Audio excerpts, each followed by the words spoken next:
Hello বন্ধুরা, চলে এলাম আমি আমার নতুন ব্লগ নিয়ে। আমি আজকে আমার ছেলে মেয়েকে নিয়ে একজনের বাড়ি যাচ্ছি। তো কাদের বাড়ি যাচ্ছি ভিডিওটা শেষ অবধি দেখতে থাকো, তাহলেই জানতে পারবে। আর যাদের যাদের কিন্তু আমার ভিডিও ভালো লাগছে তাদের লাইক অ্যান্ড শেয়ার কিন্তু অবশ্যই চাই। আর সাবস্ক্রাইব করে নোটিফিকেশান বেলটা কিন্তু অল করতে ভুলে যেও না। মাঝ রাস্তায় আমি একটু মিষ্টি আর দই কিনে নিয়েছিলাম। মিষ্টি কিনেছিলাম গোপালের জন্য জন্মাষ্টমী উপলক্ষে, আর দইটা খেতে খেতে আমরা মোটর রিক্সা করে যাচ্ছি।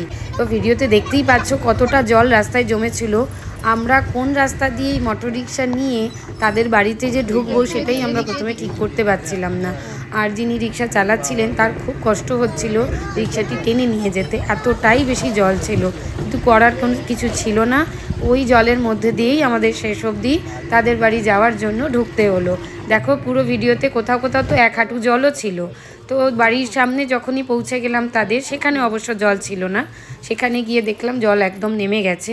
তো এবার এতক্ষণে আশা করি তোমরা ভিডিওটা দেখে বুঝতেই পারছো যে আমি আমার মামার বাড়িতে এসেছি। এর আগের ব্লগেও তোমরা দেখেছিলে, আমাকে কেউ কেউ কমেন্টও করেছিলে যে এটি আমার মেজো মামার বাড়ি।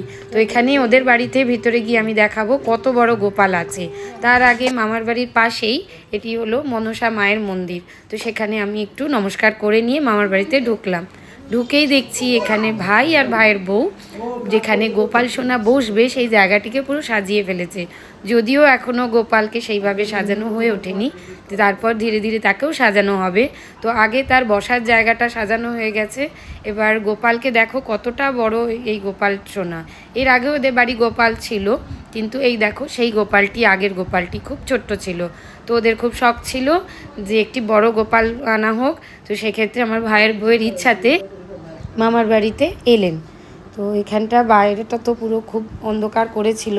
তারপর মেজোমামি ভোগের জোগাড় করতে ব্যস্ত হয়ে গেছিলো। এই মেজোমামি ভোগের জোগাড় করছিল। তো আমি কি করব, তো সেখানে ড্রেসটা একটু চেঞ্জ করে নিলাম। তারপর মেয়ে বসে গেল তার আদরের মিমির সঙ্গে বসে পুতুল খেলতে। আমার মেয়ে বরাবরই মিমিকে খুব ভালোবাসে, আরও মিমির জন্যই আরও তাড়াতাড়ি এদের বাড়িতে আসার জন্য একদম ব্যাকুল থাকে। তো এখানে মিমির সাথে বসে খুব পুতুল খেলা হচ্ছে। তো হঠাৎ করেই তার ইচ্ছাও হলো যে আমার যত বন্ধু বান্ধব আছে, যারা আমার সাবস্ক্রাইবাররা রয়েছে, তাদের প্রত্যেককে তার পুতুলগুলোকে দেখাবার। তো একে একে দেখতে থাকো, ও সব পুতুলগুলো দেখছে। যদিও টেডি বিয়ারগুলো খুব সুন্দর ছিল এবং খুব যত্ন করে আমার ভাইয়ের বউ ওগুলোকে রাখে। তো এই পুতুলগুলোর জন্য খুব সুন্দর পরিষ্কার পরিচ্ছন্ন করে রাখে। তো পুরো পুতুল নিয়ে দেখো মহারানী বসে আছেন। তো তার আনন্দের সীমাও ছিল না। তারপর বাইরেটা যেরকম অন্ধকার ছিল এবং প্রচণ্ড বৃষ্টি হচ্ছিল। তো ভাবছিলাম এর পরবর্তীকালে যদি বৃষ্টির জল এখানেও জমে যায় তাহলে বাড়ি কী করে ফিরবো। সেই ভাবতে ভাবতেই একটুখানি ঘরের ভিডিওটা করছিলাম। সেখানে ছেলে বসেছিল, আর ছেলের পাশে মামা একটু বসে রেস্ট নিচ্ছিল। এই হলো আমার ভাই আমার মেয়েকে আদর করতে ব্যস্ত। তো এখানে ছেলে, ভাই আর মামা আর আমার মেয়ে এই ঘরের মধ্যে রয়েছে। এবার ধীরে ধীরে আমাদের গোপালকে সাজানো শুরু হবে। তার আগে ভাইয়ের এক বন্ধু এলো। তো সেখানে তারা একটু আড্ডা মারছিল, হাসি ঠাট্টা চলছিল আর কি। তো সেই মুহূর্তটা আমি একটু ভিডিও করে নিলাম। এখানে সবাই মিলে আনন্দ করছিল, আর আমি তখন সেই ফাঁকে গিয়ে আবার নারকেলটা কুড়িয়ে নিলাম, কেন তালের বড়া করবে মামি, সেখানে নারকেল কুড়োনো দেওয়া হবে। তো আমি নারকেলটা কুড়িয়ে রাখছিলাম। এখানে আবার আমার মেয়ে তার মামার সঙ্গে আর মামির সঙ্গে বসে আড্ডা দিতে ব্যস্ত। তারপরেই আমার ভাই এসে এইবার গোপালকে স্নান করানো হবে। তোমরা ভিডিওটা একদম শেষ অবধি দেখতে থাকো এবং তোমাদেরকে আমি সবাইকে দেখাতে চাই যে কিভাবে আমরা আমাদের গোপালকে আজকে স্নান করিয়ে রেডি করাচ্ছি। তোমাদের যাদের যাদের বাড়িতে গোপাল আছে তারা কিভাবে স্নান করাও অবশ্যই কিন্তু আমাদের সঙ্গে শেয়ার করো সেটা। আর আমরা কিভাবে গোপাল সোনাকে স্নান করাবো সেটা আজকে তোমাদেরকে সবাইকে দেখাবো। এখানে তাকে প্রথমেই মধু মাখানো হচ্ছে, এরপর এটি হলো ঘি মাখানো হচ্ছে তাকে পুরো। এরপর এই মধু আর ঘিয়ের পরে তারপর তাকে টক দই দেওয়া হলো, সারা গায়ে মাখানো হবে। তো এই তিনটে জিনিস দিয়ে প্রথমে আগে গোপালকে ভালো করে পুরো মাখিয়ে নেবে। তো এখানে ওই তিনটে জিনিস দিয়ে তার গা ভালো করে পরিষ্কার করে ঘষে ঘষে তাকে গোপালকে স্নান করানো হবে। তো এইবার এই তিনটে করার পরে আমরা একটি গঙ্গা জলের সঙ্গে টক দই, মধু, অগরু, চন্দন সব কিছু রেডি করে নিয়েছিলাম। সেই জলটিকেই জল শঙ্খের মধ্যে দিয়ে এই গোপালকে স্নান করানো হচ্ছে। তোমরা দেখো জল শঙ্খের মধ্যে ওই গঙ্গা জলের মধ্যে ওই সব কিছু মিশ্রণটি দিয়ে জল শঙ্খের মধ্যে দিয়ে তাকে স্নান করানো হচ্ছে। আর স্নান করানোর পরে ধীরে ধীরে গোপাল একদম চকচক করছিল গাটি, যেহেতু টক দই ছিল। তোমরা ভিডিওতে কতটা বুঝতে পারছো জানি না, আমরা সামনে থেকে যখন দেখছিলাম একদম গাটা চকচকে হয়ে গেছিলো। তো এখানে ভাই আর ভাইয়ের বউ সবাই মিলে স্নানটা করানো হচ্ছিল এবং ওই স্নানের জলে কিছু ফুলও মিশিয়ে দেওয়া হয়েছিল। এইবার ধীরে ধীরে তাকে ভাইয়ের বউ গা মুছিয়ে দিল। গা মুছিয়ে দেওয়ার পরে আরও গাটা আগের থেকে আরও বেশি চকচকে হয়ে গেল। তোমরা কিন্তু জানিও যে আমাদের এই গোপাল সোনাকে কেমন লাগছে তোমাদের। এরপরে এই গোপাল সোনাকে আমার ভাইয়ের বউ বললো এত সুন্দর লাগছে যে একটু তাকে আদর করে নেওয়া যাক। তো আমরা সবাই একে ওকে কোলে নেওয়ার জন্য একদম ব্যস্ত ছিলাম। তারপরে আমিও ওকে একটুখানি কোলে নিলাম, নিয়ে খুব আদর করছিলাম। তো এরপর তাকে স্নানের পরে তাকে পোশাক পরিচ্ছন্ন সবই পরানো হবে এবং সেগুলো সবই তোমাদেরকে ভিডিওতে দেখাবো আমরা। তো এবার দেখো গোপালটি এত মিষ্টি দেখতে লাগছে।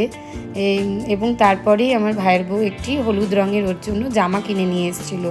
ও সব কিছুই ম্যাচিং করে আজকে পরানোর জন্য চেষ্টা করা হয়েছে। দেখা যাক কতটা ম্যাচিং হয়, তোমরা কিন্তু বলো। এবার ওকে হার পরানো হলো, এবার তারপর আরেকটি হার পরানো হবে। এবার আমি বাকিটা ওকে নিয়ে নিলাম, কানের দুল পরাচ্ছি। এখানে একটু ছোট্ট ছোট্ট ঝোলার দুল নিয়েছিলাম। এবার তারপর পরে আরও দুটো হার পরানো হয়েছে। তো এবার আমি জামা হার সব কিছু পরানোর পরে গোপালটিকে ছাড়তে ইচ্ছা করছিল না, বসিয়ে দিয়েছিলাম। সেখানে ভাই ওকে ওর মাথার চুল পরিয়ে দিল। এরপর ওর ম্যাচিং করেই একটি মুকুট আনা হয়েছিল, সেই মুকুটটি পরিয়ে দেওয়া হলো। এবার দেখো সেই মুকুটটির পরে ময়ূরের পালকটি ওপরে মাথার গোপালের বাঁদিক করে দিয়ে দেওয়া হলো। এবার তোমরা বলো বাঁশিটি দিয়ে দেওয়ার পরে আমাদের গোপাল সোনাকে কেমন লাগছে। পুরো গোপাল সোনার সাজটা দেখো কি অপূর্ব লাগছে। আমাদের এত ভালো লাগছিল যে মনে হচ্ছিল শুধু গোপালকে নিয়ে আদর করি। কিন্তু যাই হোক, তাকে তার জায়গায় বসানো হলো। এবার মামি সমস্ত কিছু তার প্রসাদ সব কিছু রেডি করে গোপালের সামনে রেখে দিয়েছে। এবার এখানে আমাদের ভাই পুজো করে মেনলি, তো এখানে ভাই পুজো করছিল। করে নিয়ে এখানে আমাদের বাইরের পুরোহিত সেভাবে বলা হয় না, তো ভাই নিজে হাতেই পুজো করতে পছন্দ করে এবং গোপালকে নিজের হাতেই সমস্ত ভোগ নিবেদন করতে ও ভালো লাগে ওর। তাই এখানে সমস্ত রকম প্রসাদ, তালের বড়া, লাড্ডু যা যা ছিল সেগুলোকে সাজিয়ে গোপালের সামনে যতটা সম্ভব দেওয়া হয়েছে। লুচি আর সুজি, মালপো সব কিছুই ছিল। এবার ভাই আস্তে আস্তে এখানে আরতি করছে। আরতিটা পরপর তোমাদেরকে যতটা পেরেছি দেখাবার চেষ্টা করেছি। এখানে জল শঙ্খ দিয়ে পর আরতি করছে, করার পরে আরতির পরে ধীরে ধীরে আমাদের পুজোটা হয়ে গেল। পুরো পুজোটা আমার তোলা সম্ভব হয়নি, যতটুকু আমার তুলতে পেরেছি, নাহলে ব্লগটা অনেকটা বড় হয়ে যেত। যতটা সম্ভব আমি ভিডিওটা তোমাদের দেখাবার চেষ্টা করেছি পুজোটা। ভাই খুব নিষ্ঠা করেই পুজো করে এবং গোপালকে খুবই পছন্দ, তাই নিজে হাতেই সব কিছু করার চেষ্টা করেও। তো সাজানো গোজানো এবং গোপালকে ভোগ নিবেদন থেকে শুরু করে পুজো সবটাই ও করলো। যেমন তেমন কীরকম লাগলো সেটা কিন্তু অবশ্যই জানিও। আর আমি এখানে বসে গেলাম মামিকে একটু লুচি ভেজে একটু হেল্প করে দেওয়ার জন্য। তো এই সমস্ত আমরা তারপর ভোগটা খেয়ে নিলাম। এইগুলো ছিল ভোগের মধ্যে, সব কিছু ছিল। এবার আমাদের বাড়ি ফেরার পালা। আর যাদের আমার ভিডিও ভালো লাগছে তারা অবশ্যই কিন্তু কমেন্ট করতে ভুলো না, আর লাইক শেয়ার সাবস্ক্রাইব করতে কিন্তু একদমই ভুলো না। আজকের মতো এই অবধি, টাটা।